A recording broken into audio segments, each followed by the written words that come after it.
dollars being spent to win your vote. The North Carolina Senate race between Cheri Beasley and Ted Budd is one of the hottest Senate races in the country.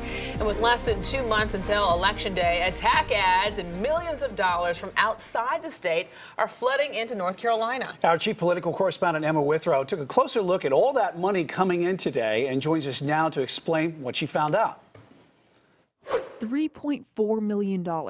That's how much money the Republican Senate Leadership Fund spent on ads for Congressman Ted Budd this week. I think it means how much the Republicans want this seat, and they see it as crucial to tipping the balance for the Senate. $700,000. That's how much the Democrat Senate Majority PAC spent on ads for Cheri Beasley in August. I looked on Open Secrets, and right now it's about the same amount in terms of monies from outside the state that have been spent against the Republicans and against the Democrats. And that's where money makes a bigger difference, if money's spent against someone rather than for the other candidate. But is all this money translating in the polls? Well, the most recent poll taken by East Carolina University shows Budd up by 3 percentage points, 49 to 46, with only 4% of likely voters still undecided.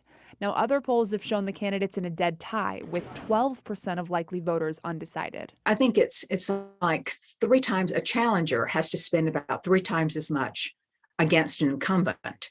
But then this is an open seat. So you have to spend a lot of money on both sides because it's going to be very competitive. One thing that is clear is that this is not going to be a cheap race for anyone involved. Beasley's raised around $16 million and Budd has gotten about $6 million. Where Budd lacks in fundraising, he makes up for in outside spending on his behalf. Data from Open Secrets shows more than $22 million has been poured into the race in support of Budd from different organizations.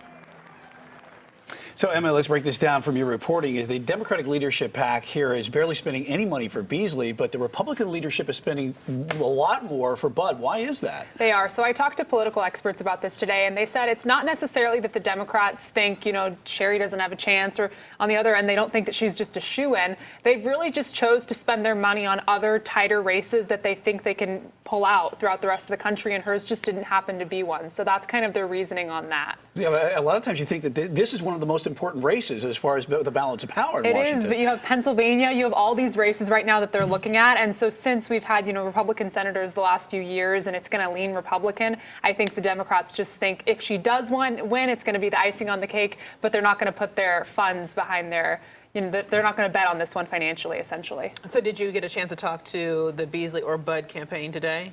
I did. So both Beasley and Budd's campaigns basically said that since the polls are coming out and they're so neck and neck, it's energizing both of their bases to really help with fundraising, come out to events. So they said both of their bases are getting energized and excited about the race. We're only a few weeks out now. I think we're 8 weeks from November. So it's going to be interesting to see how this all goes.